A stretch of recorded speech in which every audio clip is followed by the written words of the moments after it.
Welcome back, everyone, to our quarterfinal coverage. The action's about to resume in the Wembley Arena with Game 3 between KT Rolster and the KOO Tigers. And the teams are tied at 1 win apiece. Crumbs, I'm coming to you first.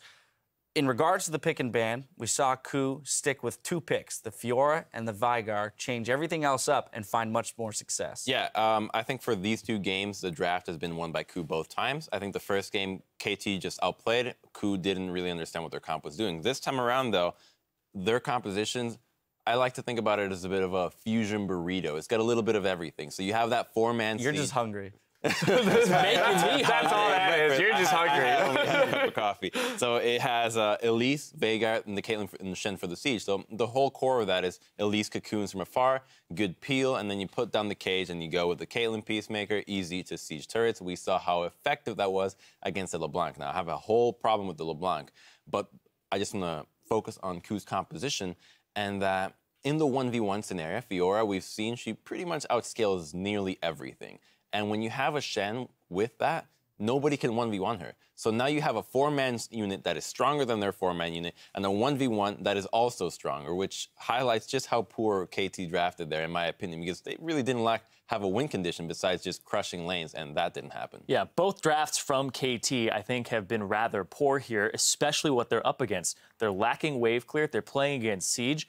I think if you're going to go with a LeBlanc again, you really want to do that, you ban the Veigar. In Game 1, they banned both Elise and Lee Sin, and they still gave Hojin Rek'Sai. So those 2 bans I felt were actually misused, and they should have been banning something else. You can drop the Elise, first pick it yourself, get rid of the Veigar. I feel like they're falling short against these sieges, and they're struggling against that champion in particular in those scenarios. It's like, speaking of the junglers, I feel like score is the only reason they've been, like, these games have been close at all, because I feel the same way you guys do about the drafts is KOO has, like, a better draft in both games. But, like, to me, the Hojin's play has been too predictable. He's trying to pull the same gank twice against a person like Someday, like the consistency master. And he's ready for those lane ganks that are very inconsistent and risky because you fall behind on camps. And it ended up with Darius being 2-0.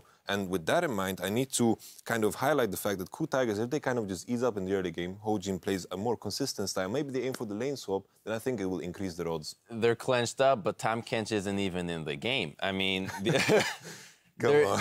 No, you saw it coming, man. The playstyle from KOO has just been coming down to the drafting, and you talked about Someday being consistent, but I'm just not seeing it these games. The wording just isn't Score is consistent. He set Someday up for success there, and Someday, to a degree, threw it away. With that gank. I completely agree. Someday actually threw away a large portion of the game when he got caught on Renekton, and then everybody tried to back him up, and they ended up going down as well. So I don't think he's hitting that same consistency stride in this series just yet. All right, well, enough from us. The players are ready as we step inside the venue for Champ Select. Prey explains the edge he sees in his lane matchup. 에로 선수 같은 경우에는 이렇게 후반을 보는 케이크들을 좀 자주 한다고 생각하고요. 그에 반면에 저는 뭐 초중반에 좀 힘을 넣어야 되는 케이크를 할 때도 많고, 그래서 그쪽이 많이 후반을 도모하면 초반에 좀 이득을 많이 봐서 후반에 부셔버린다던가 약간 그런 면이 차이점인 것 같아요. And welcome back, guys, for Game 3, KT versus KOO, and Prey talking about destroying KT in the early and mid game. It didn't really happen much in Game 2, but he was able to come back and destroy him late. So we'll see. It's interesting to hear Prey say that, because that hasn't really been KOO's style, has it?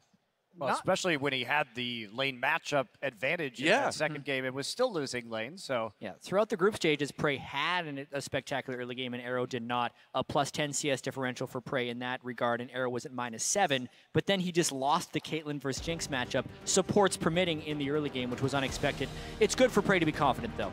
That's right, and it is time for picks and bans. Game number 3. One of these 2 teams will put themselves 1 win away from the semifinals. If they can come out victorious here in Game 3, Veigar the first ban. Veigar the first ban against KOO. I think that not surprising. KT in that first game on blue side, they had a couple throwaway bans in there. We'll see if they're going to take the cannon out again, and they will. Okay. But there's a lot of room for them for blue side bans, considering the rather questionable Elise and Lee Sin bans in the first game of this series. And there's the Tahm Kench as well to complete KT's bans. Gangplank Mordekaiser. On blue side, you certainly are a little bit more free to spot ban. On red side, you are pretty obligated to ban those quote-unquote OPs. Yep. I think the Teleport LeBlanc was a very unsatisfactory answer to the Veigar. So instead of KT picking it themselves or picking a counter pick to the Veigar, which is a little bit unexplored, not many counter picks known for Veigar at the moment, the ban is the smart choice. Lulu is up, so is Elise in this game, and both of these teams love to play that Lulu, mostly in the mid lane, but interestingly, when they faced each other in blind pick, they both ran it in the top side, which is an unusual situation, but someday may want to take the Fiora away. We could go for that Lulu as more of a flex pick here. Well, this was, I think, pretty clever by KOO Tigers because, yeah, KT gets the Lulu, but that guarantees Smeb is able to take that Fiora once again. If he wants the Fiora, he can have it. They can take Fiora Elise here. And do you want to bring the Fiora against possibly the Lulu, though? What do you think about that matchup? I don't like the Fiora against Lulu. More so for the team fights. I think Fiora can survive in the laning phase and still get some decent split pushing off. Sure. But you can just polymorph the Fiora when she tries to go in after she ults someone and completely shut her down. Exactly, yeah. So we may see something a bit different. Will not be the choice this game, I guess. There's the Fiora locked in along with that Elise for Hojin. Hojin on your screen looking pretty confident about that pick. This is going to give Someday a chance to possibly counterpick it, though. If he wants to go with something else, he now knows he is going to be facing that Fiora 100%. Score's been playing great on Gragas. Why switch it up now? Someday is a very solid Lulu player, too, so they really have a lot of options over on this KT side. And they're going to just go ahead and grab one of these two junglers. Probably not both. We haven't seen a top Renekton or a mid Gragas for a very long time. Very long time. Although Nagne kind of made a name for himself originally on that mid Gragas way back in Season 3. Whoa. And that's going to be Callista Rek'Sai locked in for KT. I'm actually very surprised by the Callista right here, unless they're using it as a denial pick against Prey, because with the Lulu, I was almost ready to just see the Lulu Jinx that we've seen from everyone, especially against a couple of squishy targets early from the KOO Tigers. Yeah, there's a lot of peel support still open too. For Peekaboo, should he want to use them, could have taken the Braum, could have taken the Thresh. And there is Shen and Ashe locked in for the KOO Tigers, so it looks like it's probably going to be that support Shen. Once more, Gorilla played it quite well last game. Yeah, they are showing this support Shen quite early, but in Gorilla's first professional game, he did do some nice work on it, able to pull out a win. And they've got another very strong kiting composition coming in here for KOO. Arrow hovering over his Draven, one of his favorite champions, but he hasn't had much success on it lately, and that Callista already locked in. Maybe mocking Prey, known as one of Korea's worst Draven players as well. Could be either one. Oh, and are we going to see that Malphite? Man, quite the wombo combo if Malphite goes in and then you've got the Wild Growth after that. Could be pretty scary for a champion that's not too mobile like Ashe. It'd also be scary for KT for the intense lack of damage they will have if they go with this team composition. Yes. But they would definitely have a lot of crowd control and tankiness. Alistar. Whoa. And is it going to be Malphite? It looks like it is. Wow, that is a lot of engage. And this kind of reminds me of like the end of spring season KT, where they hadn't picked up Peekaboo yet. They didn't really kind of know what they needed to do to win. So they just started picking a lot of really heavy engage comps. And to be fair, it worked for them rather well. Yeah, it's still very troubling if they get into the late game, however, because they really will be lacking in damage compared to the KOO Tigers. And no, no, not the Kassadin, no. Okay, there we go. Now Kuro. Kuro's Victor makes perfect sense into this KT team, which is very tanky and frontline based. Victor is spectacular against these. If he can avoid the initial initiation, because he can then throw down Gravity Field, get the move speed from his Q, laser through, and basically kill everyone. KT really needs to win this game quite early on, I feel like. But then at the same time, they have so much tankiness, they can invalidate the Fiora in the late game. Maybe that's their strategy against Fiora as well. It is definitely a different team composition from KT than we were expecting. Yeah, and this one just screams out more 5v5 play in the mid game before a lot of the items start coming into play, and they can rely more on their base damages here to be successful. So KT, they're gonna have to take these fights early, which is something that they haven't really been doing. They've been very elusive, you know, between 15 and 30 minutes. Yeah. But they really have to commit this time. And Victor for Kuro, He is 17-4 all time on this champion. It's a hugely successful pick for the KOO Tigers and something that is always a danger. And he was like the first Korean player to really bring Victor into that scene as well, even way before it was common in the meta. KOO was playing that Victor and he was getting wins on it too. Yeah, I loved watching KOO's Victor because Victor's always been a favorite champion of mine. So to see him bring into competitive play was part great and part awful because of the nerfs. It is a cool champ.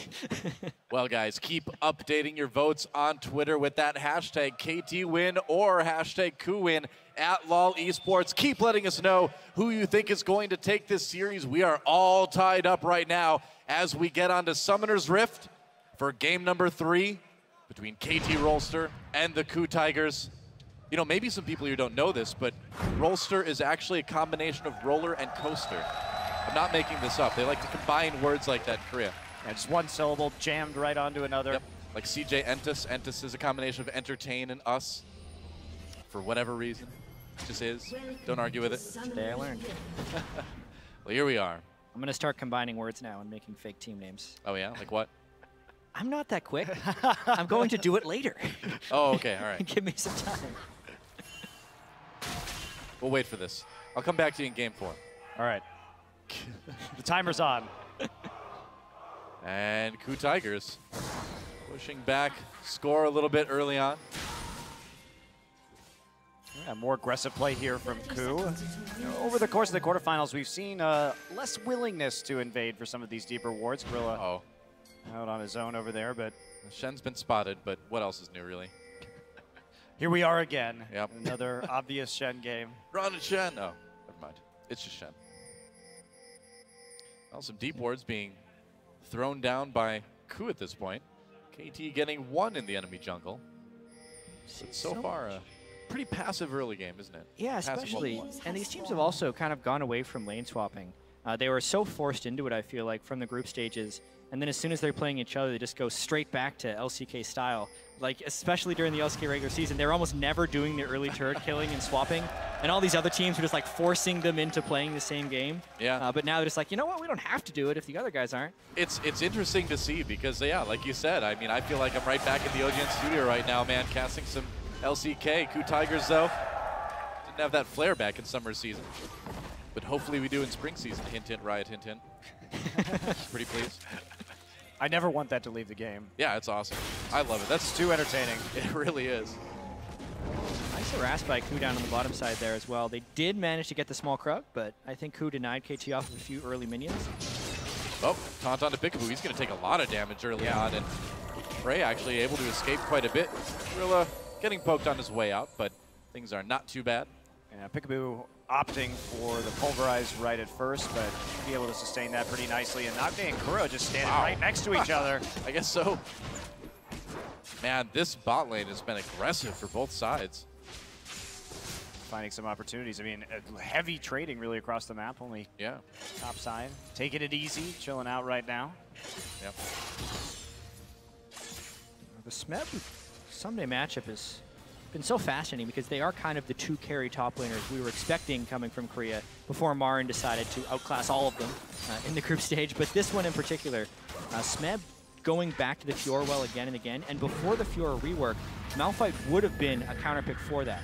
But now it's so easy for Fiora to repost those spells that it's actually a Fiora-favored lane before the team fight phase. It's an interesting invade very early on here from Hojin. They're going to collapse. They have pressure in mid and bottom, so nice red steal here from the KOO Tigers. Yeah, and if they're able to get this from Score, if Score can't steal it away, they'll be probably able to triple buff it. Nope, Score smote a little bit early. And so the KOO Tigers, once they claimed that blue back on their side of the map, should have succeeded in triple buffing KT. That was a really clever use of lane pressure there, too, and knowledge of where exactly Score would be pathing to make it out very quickly over to the enemy red buff and go ahead and steal it away. So denying some of Score's early pressure. Nice job there by Hojin, really communicating well with his team. Yeah, and we also have to note that Someday was given the blue buff by the Rek'Sai early on in the laning phase during the double jungle phase. It's pretty common that that happens with the Rek'Sai and the Malphite, and it will allow him to harass Smeb very heavily in the early laning phase. Normally, Malphite is gated by mana as far as using his Q aggressively. Not this time, though. It's why it's done. And one of those things about Malphite, and it's funny to see KT using the Malphite because KOO was the one to bring the Malphite back into the meta, right? Right. Everybody kind of went after it after they saw it work against Najin, though. Yeah, and it's true, but it was you really have to credit Smeb and the rest of KOO for setting that up and showing how it could be used. And one of those factors is really that, you know, the passive for Malphite, it gives him basically a free armor death cap. It's 30% additional armor passively, so when it comes to just getting over that early hump with the blue buff, and then laning against the Fiora, or actually just surviving against these high damage top laners, AD top laners later on, you really do have such a power in terms of survivability. Armor death cap, huh? That's pretty much what it is. I think I saw one of those at the Tower of London, but I might be mistaken. A lot of stuff like that there. You try it on? No, behind glass. Probably would have killed me. I never understood why somebody would want to put something on their head called a death cap. I don't know. It doesn't sound good. Oh, I mean, you got the sorting hat in Harry Potter. That sounds friendly. Sorting hat. Yeah. People like organization. You know, the death cap just sorts you right into the afterlife. Yeah, I wouldn't want to wear that. No hats for me. That's why our support player. Exactly. Very rarely can you never wear the death cap. I mean, I will probably more often than other support players, but that's just a personal thing. Come on, Glitter Lance. Glitter Lance. Oh, not going to stop the recall. Meanwhile, a lot of pressure on this bot lane from Praying Gorilla. Yeah, and it's been strong lane pressure from the KOO Tigers. And this is actually something Yamato brought up on the desk. He wanted to see a more consistent jungle path from Hojin. Even though he took a big risk early with the invade, he has been in a much more farm-centric style and not really exposing himself for ganks. It's giving a more leveled early game for KOO here, and they haven't had the risk of falling behind necessarily. Hojin opting for the Amp Tome early, though, so more damage-oriented build. Score once again fast on the Sightstone, and he's going to take that opportunity to go ahead and plow through the bottom side jungle, get a bunch of wards up. Really fast on the Sightstone. That's a it's like a six-minute Sightstone. Yep. His average is 11, which is faster than Hojin, who is sitting at 13:38, who's actually one of the slowest. This is exceptionally quick. I feel like they saw the power that getting that early vision in the jungle had in the early stages of late game, and even though they lost that game, they really were in control for a long time. Well, Sunday's just been left on his own in the top side now. He's just going to try and farm underneath his turret. He is level 6, so he has some ways to get out of any ganks that come through. And there are tons of Sentinels patrolling the bottom side jungle here, deep wards in from that Sightstone, so they want to push forward with his Callista. And in the mid lane, try and start playing a little bit more aggressively while Sunday just very passively scales in the top side. Yeah. So, as top lane, I feel like I'm watching Mundo versus Mundo here. Come on. Well, as far as CS deficits go, this is totally acceptable for the Malphite. Malphite's the type of champion that can be down 60 CS in lane, and because of his armor multiplier on his passive, still be completely fine. Well, he's kind of an ult bot too. You know, you need him to show up in team fights and knock a bunch of people into the air, and if he can do that, it doesn't really matter too much if he dies immediately after that. Nagne pushing up the lane, but still going to be very even between Kuro and Nagne. Question is, when is the action going to begin? Well, if you're KT, you're probably hoping it's going to start beginning sometime relatively soon, because it is a lot about their ability to make these plays and snowball, because they are going to have a gold advantage if they want to keep dealing damage in the late game. I mean, some days level 6, you've got that ult, you've got the ult on Lulu as well too. You can start making those plays, can't you?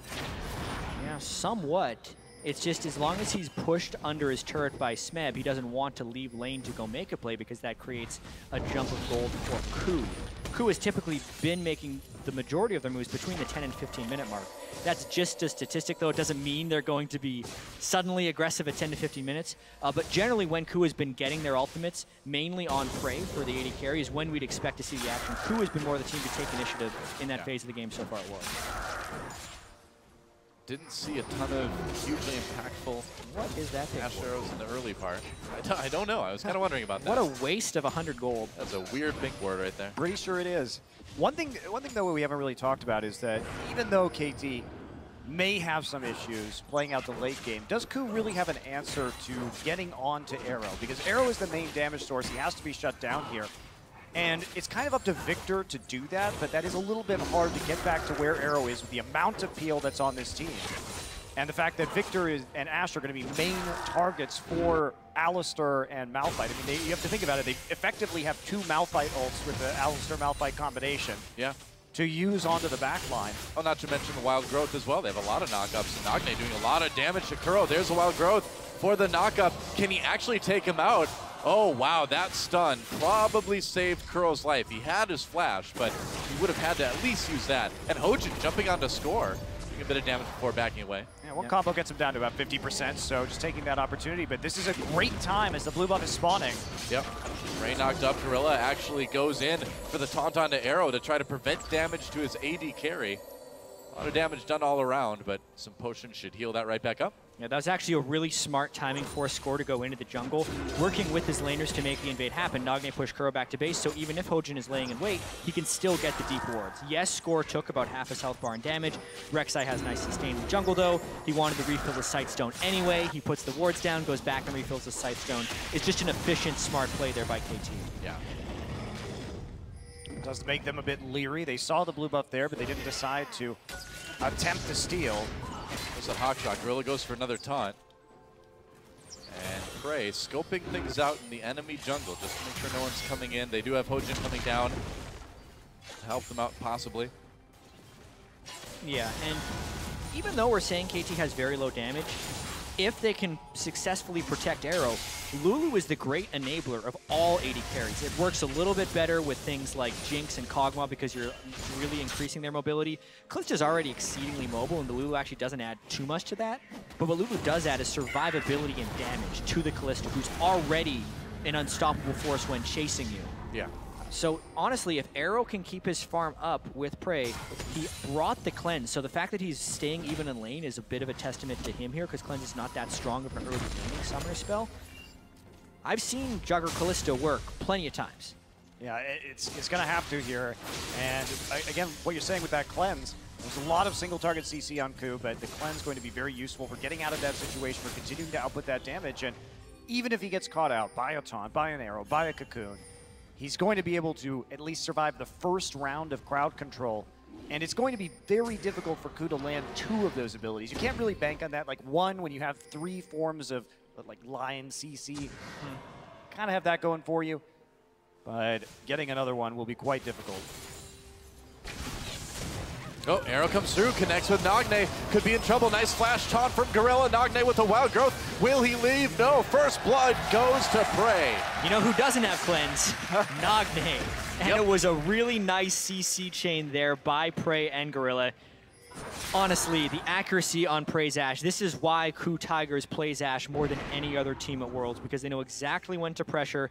They catch KT in a lackadaisical state down bottom, are able to successfully roam through the entire river and make it through that brush, somehow undetected to get that move on Nagne. I'm going to go back and watch how they actually got into that brush. Yeah, because there have been a lot of deep wards coming in, so KOO has been aware that the situation could occur, but there was a pink ward on that side of the river as it came in, so... One does wonder. In fact, Prey walked through the entire river undetected. Wow. Mainly, Score had the deep wards, but no wards in the river. Problematic, especially, again, with that Kalista, who doesn't have great control over the minion wave of 4-2 items. Yeah. Here we go. Attempted a blue steal. Yeah, and they're probably going to get it too, using that opportunity from the first kill on the Nagne to take that away. And KT favored by the fan vote right now, but KOO, I think, holding all the cards early on in Game 3. Still a very close game, but 13 minutes certainly having that advantage, and KT just hasn't been able to make any of the plays yet. We've certainly seen in the series that early game leads are not everything. Yeah, and I also don't think KT's necessarily ready to try and make a play yet. They have such low damage, and also the initial items aren't really huge damage items for them. They're going Athene's Unholy Grail on Nagne's Lulu. Someday still needs to build up his tank itemization.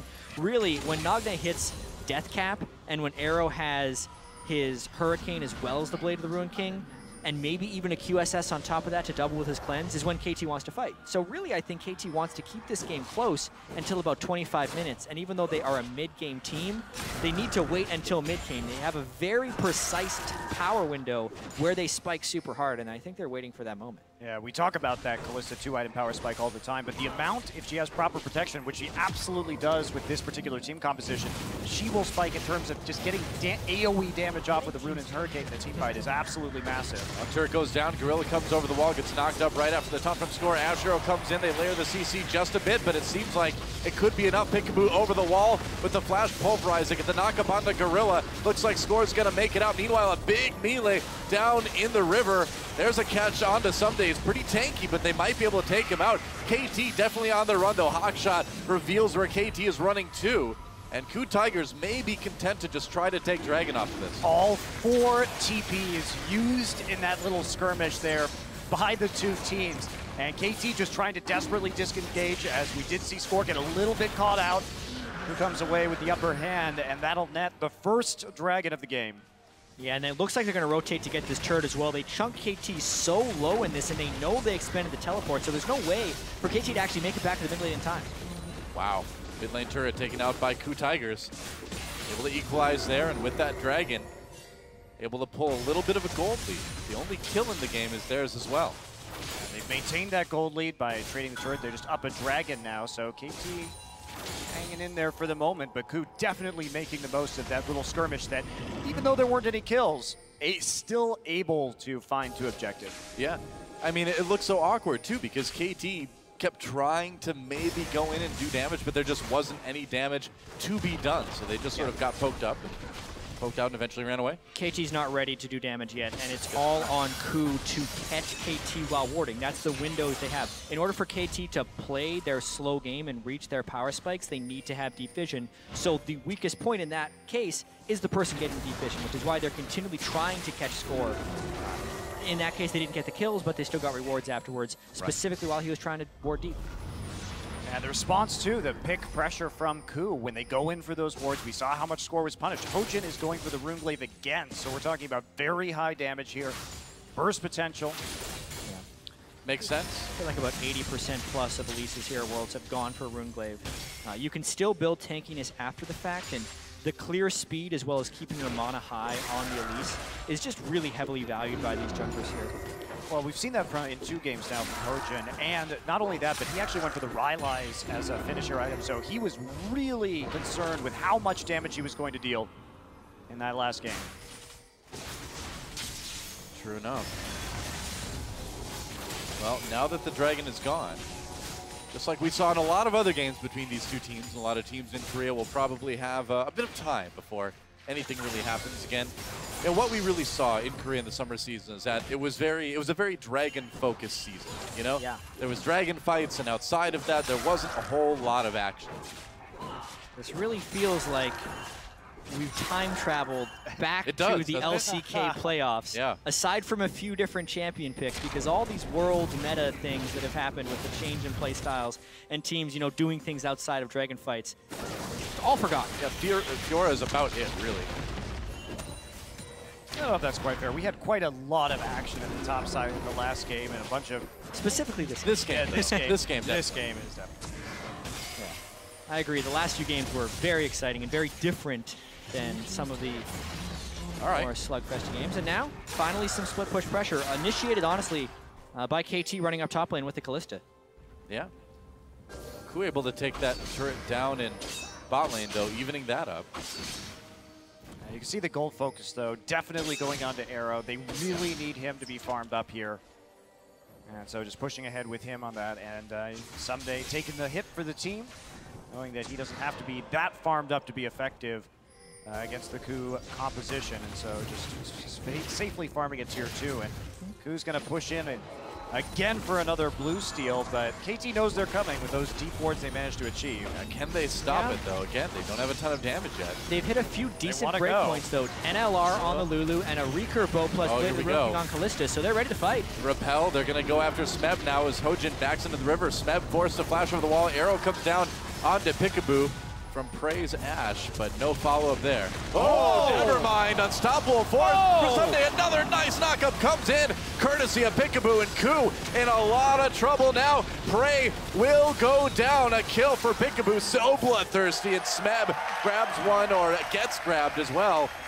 We mentioned they had 2 Malphite ultimates. Well, they actually have 3 because Callista can throw the Alistair in for an AoE knockup before the Pulverize. Hey, how about Wild Growth there for number 4? 4 Malphite ultimates. And when you can land the first one on 3 people, you're probably doing pretty well. What a nice initiation by Someday. Godlike, I would say. That was the Wombo combo that they've been looking for. That is exactly what this team composition needs to do this Holy game. moly. Yeah, they did it, but they didn't get that much of a lead, right? So they're still only about a K up right now, but let's take a look. So this is not where you want the Arrow and Cocoon to go, and this is what causes them to engage. KOO knows that they need to get out. So there's the flash, 3-man right there. Here comes Arrow, Peekaboo from the side, flash pull, comes on in, and Prey caught right out at the front, has to flash over, still gonna end up going down in this fight. And here's Arrow, very aggressively with the Wild Growth flashing over the wall. Yeah, it looks like they gave Arrow the Wild Growth really early just to say, go get him, champ. They just want to get him in Don't there, worry about getting one shot. You're tanky now, don't worry. Yeah, I mean, that's KT flipping a switch and saying we are now strong enough. They didn't quite get to Death Cap or Hurricane, but they had the core attack speed items. They also saw the window with KOO expending the Ash Arrow beforehand and saw that they had to funnel through a choke point. So really just biding their time 20 minutes in, taking a few hits early game, and then finding their window to pull themselves back. You really cannot get yourself in those narrow choke points against the Malphites that we've seen in Korea. Otherwise, that is exactly what happens to you every time. Smeb doing a good job of taking some health off of Someday. Looks like he might be able to get this turret. Smeb wants a bit of revenge for that last team fight. He's going to pop the ultimate on the Someday score. Comes back through again. You have to flash if he wants to go over that wall. Well, I got the turret in the end. All right, it worked. Distract him so the Winions could do their job. Tremendous amount of pressure, and that actually gives him the Dragon as well. I'm very surprised by KT to commit so heavily there when they knew they had some decent team fighting strength, especially since they couldn't save the turret. Yep, KOO Tigers went for that second Dragon, and they're going to pick it up pretty easily.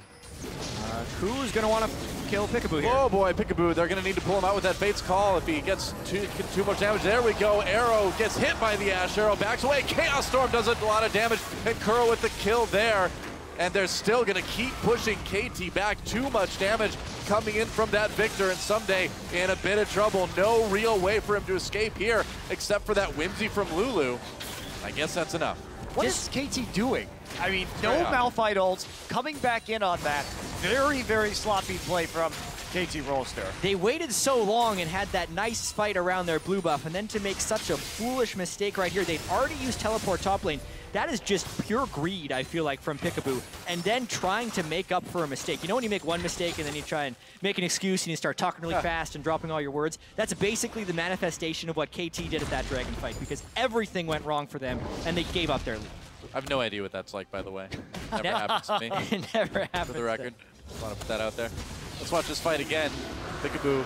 It feels like they want to do something to stop the Dragon. There's just nothing to be done. Well, you have to give it up at that point in time. Peekaboo burns his ultimate, but this is so smart. Just get onto Arrow immediately. Great shot from Prey onto the back line, and that's the burst. And once the Callista goes down, and Someday has no ultimate, there's not a lot of hope for this fight. Yeah. They're tanky enough to get out of the fight, at least in the end, but still a big-time loss for KT. Kind of overestimating their position in the game, and KOO with the lead again now. Such a back-and-forth series. It really has been, yeah. It's been small mistakes on each side that have kind of tipped the scales back and forth in all 3 games so far. I think that's ultimately what a lot of Worlds is about. So much of Worlds is about the human element and these guys being able to perform under pressure, because these are moves that you wouldn't necessarily expect KT to make in normal circumstances, but they made it here at Worlds. Well, they thought they were trying to go for a 2-1. Dive this. They really want to take out Kuro, but it's not working. Defensive Arrow comes in from Prey. It's a good draw out of the Arrow, though, because KT has spent the last minute just trying to set up wards around this Baron. Yeah. And without that, Smeb is still split pushing in the bottom side. All right, 2-2 turret in bot going down in favor of KOO Tigers. Really nothing that KT can do to stop this. Smeb doesn't have teleport though, so maybe KT can put some Baron pressure on, but they're headed back to the mid lane. Well, if they leave the Baron right now, KOO will successfully take a turret and gain vision control over the Baron, so good gambit. And, exactly what's happening. Yeah, KT, they saw Victor pushing out again in the top side, but they didn't want to commit to that gank, so they're kind of just getting run around the map right now by the Tigers. Suddenly a deficit for KOO turns into a 3,000 gold lead here at about 24 minutes. I think KOO really wanted that Raptor. cared more about it than Chris Pratt cared about his Raptors in Jurassic World. Thank God, I still haven't seen that movie. You're missing out, man. No, I'm not. You are lying to me. A T-Rex fights a bigger T-Rex. What more could you ask for? I don't think you're doing a very good job of convincing me. Plot. You have a Pratt that's close to a plot. It's close. Yeah. You still don't think it's what you're looking for. Okay. You're so hard to please, Monte Cristo. Hey, I like the first Jurassic Park. What can I say? Well, I would say you have good taste. You know, the new Jurassic World makes it like the other Jurassic Park movies didn't happen. Like, it goes back to the same park years later. Oh, really? Yeah, so it has the same plot that you so loved in the first movie. Basically, nobody learned their lesson from the first movie, I guess. It's like nobody learned their lesson from the last game. Seems like it. Or the lesson of not fighting Dragon when you can't group up. I mean, that's really what it is. I mean, KT is just kind of taking some poor fights here in games 2 and games 3 and unleash the dinosaurs of KOO Tigers, which it makes it sound like I'm saying they're old, but they're not. They're just powerful beasts. Aren't tigers powerful enough for you? Do you really need to go to the whole dinosaur level? Always. Always. He's getting pretty powerful as well. The split push pressure is giving him a giant CS advantage. And Sunday should be able to neutralize Smeb at the Nexus turret. I don't think Smeb will get to a point where he can actually dive the Malphite. But he's still going to be able to make sure Malphite has to consistently stay on the backside of the map. Oh, Smeb. Jeez. Someday again. Man, that Fiora does a ton of damage after she gets a couple items. Yeah, well, specifically the Vitals as well, because proccing those cuts through pretty much everything. Yeah. Who knew Malphite had Vitals? I thought he was just a bunch of rock. Silly me. No weak points that you can stab with your pretty little fencing foil. Today I learned. KT's managed to sort of barely hold on in the last few minutes here, and it's less than a minute until the next Dragon now. That's really where things could go very right or very wrong for either one of these teams. Already being 2 up, KOO feels pretty comfortable. I remember what happened in game 1, though. It was that third Dragon where KT had that big team fight to bring it all back. They've certainly got the items, Death Cap on Nagne. They've got the Runin's Hurricane onto Arrow now. They'd love to have that Last Whisper, but it's not actually going to be that important considering that Hojin is the only one really with armor here. Yeah, and it's not a lot of armor. Just a Warden's Mail, so it's not as crucial to this next team fight. And I wonder if we're even going to get the straight-up team fight, because KOO Tigers has so much split push pressure with Smeb right now. I'm thinking they're going to try and run KT up and down that red side of their jungle again and again until they can pick off a squishy with an Ash Arrow. Because in a straight-up team fight, they'd still be in danger of that tremendous wombo combo that KT can put out. Or they're just going to go for Dragon and fight it straight up. That would be one of those things that KOO would want to do. Score wants to get in to steal this one. He can't do it, though. KOO gets their third Dragon. Can they win the team fight someday? Coming from behind with the knockup. KOO on the run. Hojin and Smeb caught up in the backlines. Here comes Kuro, though. Arrow takes a lot of damage, but he gets a kill before he goes down onto Kuro. KT on the run. Anyway, though, Smeb gets the grand challenge, gets that big heal for KOO Tigers, and they will chase KT over the moment. Nope, they'll get the fight. There we go. Actually, it's going to be a triple kill in the end for Prey. That is an ace for the KOO Tigers. Yeah, another really sloppy fight there from KT. Sure, they got in, but the big mistake, Peekaboo punted the Victor on top of his Callista right there. Doesn't help. And sure, it did get the kill, but Ash was totally safe on the backside of that fight to clean up. And a bit of an early Malphite ultimate there by Sunday, too. Well, they're going for Baron, and nothing is going to stop them from taking it now. Except for Baron himself, if he can fight back now. Yeah, he can't do that. He's not very strong after all. KT was far too eager, I would say, for that fight. And honestly, I think KOO was too eager as well. I was expecting KOO to run back and forth because they did expose themselves to a potential wombo combo. And when we watched this replay, Smeb was actually on the far side of the Dragon Pit while they were forcing, so he didn't make it into this fight initially. It's just the fact that KT didn't take their time. With Lubu Callista, KT needs to kill frontline and move slowly. But Someday goes where his team can't follow. Yep. Arrow tries to go there, and they actually throw Peekaboo in, punt Koro on top of Arrow into all the threat. Like, Smeb had flank position, so there, more patience would have been worth a team fight. for KT. KOO played that well considering the circumstances. They forced and KT kind of took the bait, so to speak. Prey on the backside because he couldn't get closed on. Since his front line was so powerful, he was able to pick up a triple on the backside. And that fight in particular just gives KOO a massive edge in the game. Yeah, 7,000 gold is the lead after they pick up that Baron post the fight. 3 dragons, a Baron, 4 turrets. KOO Tigers looking really good, and KT in that similar position that we saw them in last game, where they really do need like a miracle team fight again to bring it back. And while that is a possibility, it's becoming more and more remote as the game goes on. I really am puzzled by that, especially that headbutt in that last fight, because certainly that can be a good move if you have a lot of burst. But remember, KT isn't running a composition with a lot of burst. They need a lot of targets over time for Arrow to whittle down with this Kalista. So by getting in range of the entire Victor combo. Here we go. Nagne has a wild growth. Can he even stay alive? Smeb's going really deep, gets slowed, but oh man, that's a lot of damage. Wow. Gorilla using that Stand United to keep his top laner alive. Smeb coming in for a few parting shots on Someday as he backs out. The second hit from Fiora's E is guaranteed to critically strike, and it's max ranked right now, so it is a full damage crit right there. Good night, Nagne. That's huge. And this is some of the best Fiora play we've seen at this tournament so far. Smeb has been absolutely outstanding on this champion. And I mean, look at this. KOO Tigers just taking turrets left and right now. It just doesn't seem like there's a lot KT can do. Someday, in danger of dying here, comes back in with that unstoppable force. Point blank, tries to set something up for Arrow and Peekaboo as they come in, but Smeb just taking some spears. He's going to go back in onto Someday. He gets the kill onto Someday, and he's fighting 1v3 before he finally gets shut down by Arrow. And you know what, that's fine. They were sieging in the top side at the same time, managed to take an inhibitor, got another inhibitor turret, losing Smeb right there, considering he took down Someday with him. Not that big of a deal. Yeah, I would say so. He's 3 levels up now, Smeb, from this split push. This is going to be so hard if KOO can close this out. So hard for KT to react to in the next game, because they've already defaulted to banning the Veigar in this match since they couldn't deal with it with Kuro.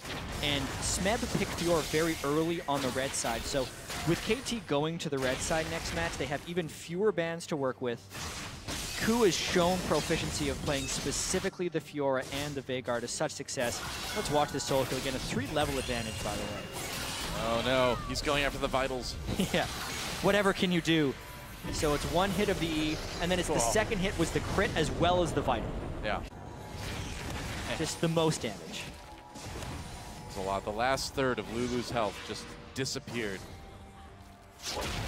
And yeah, if KOO Tigers take this game, they'll put themselves 1 win away from the semifinals, and a little bit of revenge for KT denying KOO Tigers a spot in the grand finals of Champion Summer. It would be quite the turnaround, especially since KOO coming out of the groups, dropping those 2 games. Nagne in trouble again. Smeb pushed away at the last moment by Peekaboo, though. And if Smeb continues to be this effective, this game is over, because Nagne cannot protect Arrow in team fights, and really Arrow being protected is the only way for KOO to win these slow slogging team fights. Very true. The fights are way too fast with how much damage KOO has accumulated right now. Well, he's making the Lulu Ultra Self, which is always the sign that things are going wrong. Someday comes in, well, there's Ash Arrow. Whoa, and Kuro picks up a kill. Peekaboo tries to re-engage. Arrow hopping away for his own safety. There we go, a nice big engage again. And I don't think there's a whole lot that KT can do at this point. Arrow keeping Smeb at bay for the moment. There's a flash W from Prey, and they are going to go for the win. Arrow, the last man standing, he goes down, and the KOO Tigers will take a dominating game number 3. There goes the Nexus. KOO Tigers 1 win away from the semifinals. GG. Wow, and coming in, KT took the risk. They went for a comp with a very specific timing. They got 1 team fight out of it, but it wasn't enough gold to put them at an advantage, the level of advantage that they needed to win that game.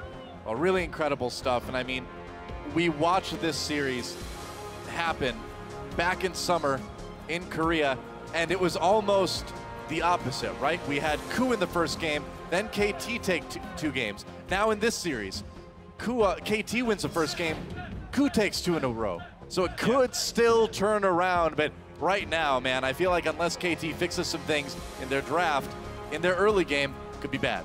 I feel like KT has lost all 3 drafts, which is actually one of the strengths we thought KT had coming into this one. KOO as well also has very strong drafts, and the systematic way KOO has been able to win these last few games puts KT in such a difficult situation. They have to make drastic changes coming into Game 4, I feel like, if they want a chance in this series. Well, I mean, we just saw the KT players sitting at their computers, and they just look stunned. I mean, I don't think anyone was expecting a game to go that one-sided between these two teams, certainly not KT. Well, we asked, too, what is KOO going to have? It looks like they've assimilated the CLG Veigar fast push strategy I guess so, from the group stages. So that's something that we haven't seen any Korean team do to this point in time. One game, it was a little bit shaky, but it looked much better in Game 2. And now they come out, and again, just playing around this Fiora while going back to the Kuro Classic Victor. There's so many threats because one thing we haven't seen from Peekaboo is Tom Kench. We don't even know if KT can play it. Well, it's been banned in a lot of these games. It was banned again in this one. And like, with the way Smeb and Kuro have been nailing these priority picks, it means KT either has to play them themselves or pick a counter. Yeah, well, guys, we're going to go check in with our analysts while the teams regroup for Game 4. Thank you, gentlemen. You know, we talked about which of the 2 constants, Fiora or Veigar, should KT try and deal with against KOO. We decided Veigar. They took our advice. I'm starting to think maybe it should be Fiora.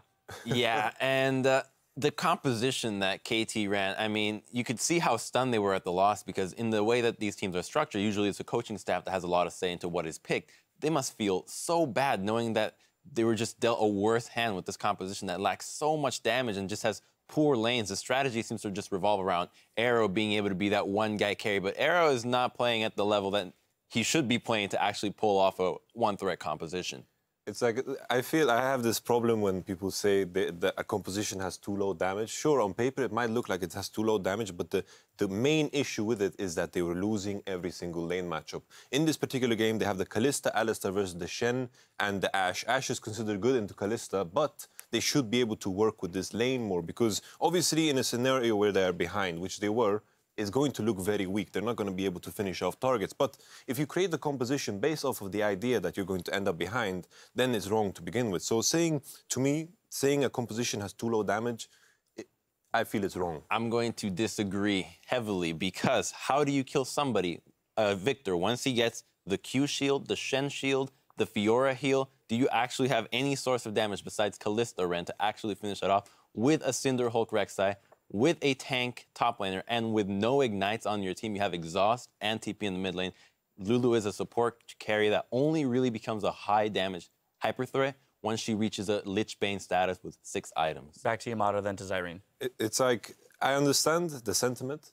Of course, if you fall behind or go into 6-item situation or a situation where there's items at all, of course, the damage is going to lack. That's what I agree, of course. But in scenarios where they play on the strengths that they have, which they didn't really have, simply because they picked matchups where they are weaker. Top lane, they were weaker in the matchup. Bot lane, it seemed they were weaker in the matchup as well. That is the fundamental issue for me, not the fact that they are going to lack damage in the later parts of the game. All right, third-party opinion? So I do think that this composition lacks a lot of damage across the board, lanes and in team fights, especially because you're looking at Kalista, right? Your main source of damage on this team, main source of damage here is Rend. You're against a Fiora that's going to have so much speed when they're casting the ultimate around somebody or the Kalista himself.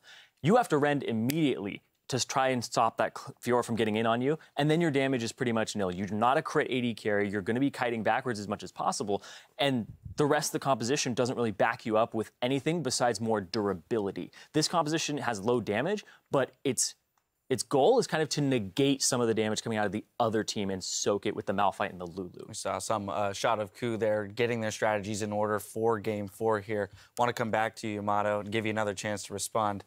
It is like, once again, like, of course, I agree that in the fashion that KOO Tigers won the draft. But I still feel there was potential to play around the bot lane, and around 10 minutes to 15 minutes, that's where they are strong around the Drakes. That is where I saw the opportunity for KT, but they didn't seize it. So, of course, KOO is going to be stronger as the game progresses. Now I kind of want to look at 2 examples of how these teams played their compositions. The first one, 19 minutes, a successful fight for KT, fantastic Malphite engage, and all of the follow-up.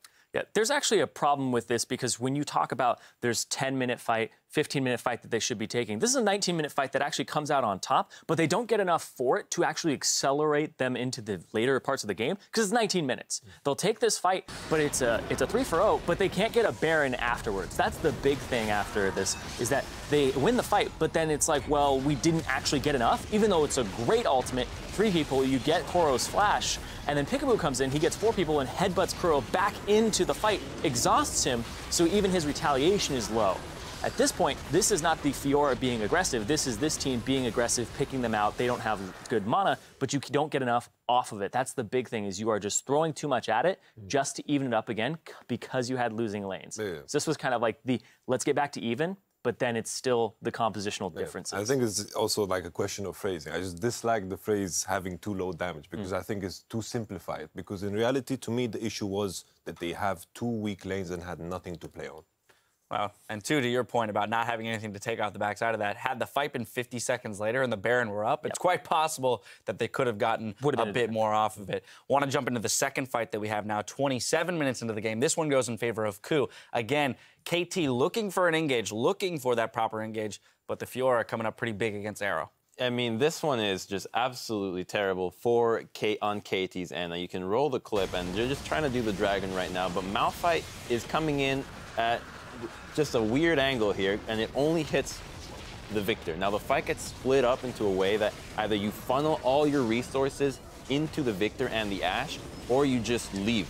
But they try to kite backwards, and this is what we were talking about, how Fiora is very good into the Kalista because her dash is on such a short cooldown that the kiting, it might seem at first that's actually very good against Kalista, but she just catches up way too quickly, does too much damage, the Vital Slow too powerful. And to me, this is what is highlighting the whole not enough burst to instantly follow up, which I think is what causes the indecisiveness of do you follow up instantly on the victor? Because the only follow-up you have on the Malphite ulti with the victor is Kalista, who, again, not a crit AD carry, so she doesn't deal enough damage to just burst somebody. Doesn't have a rocket like Jinx to follow up or a heavy damage spell. And that's the problem with the composition, that it really just needs to be really clumped up, and you can only go for multiple targets, such as we saw in the previous replay where if Kalista were to have a Rune 9's Hurricane, she can actually start dealing some more AoE DPS and try to nullify the fact that there's only one threat on the team. Final thoughts, Yamato? It's like at this point already, Smer was very, very strong. But the issue I saw in this team fight was Score use his tunnel thing to get into the Drake pit. He couldn't follow up on the Malphite ult. And the thing is, with a composition like this, you need to be a death ball. They were split up. You saw Alistar Malphite trying to get in, trying to create something, which is not possible. And Smeb just ended up dominating the Lulu and the Kalista, of course. And they need to be kind of grouped up. But, of course, I see your point with the drafting. Some compositional errors, maybe some executional errors. Definitely some things that they need to fix looking forward if they're going to keep themselves in this series. We'll see if KOO Tigers can lock in their semifinal berth with Game 4 against KT Rolster. The action out of London continues in just a few minutes.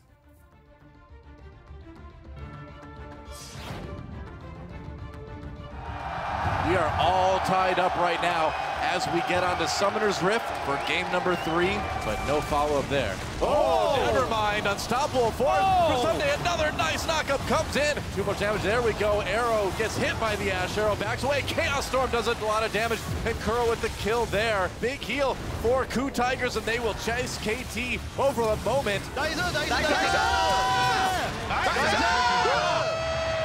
Arrow hopping away for his own safety. There we go, a nice big engage again.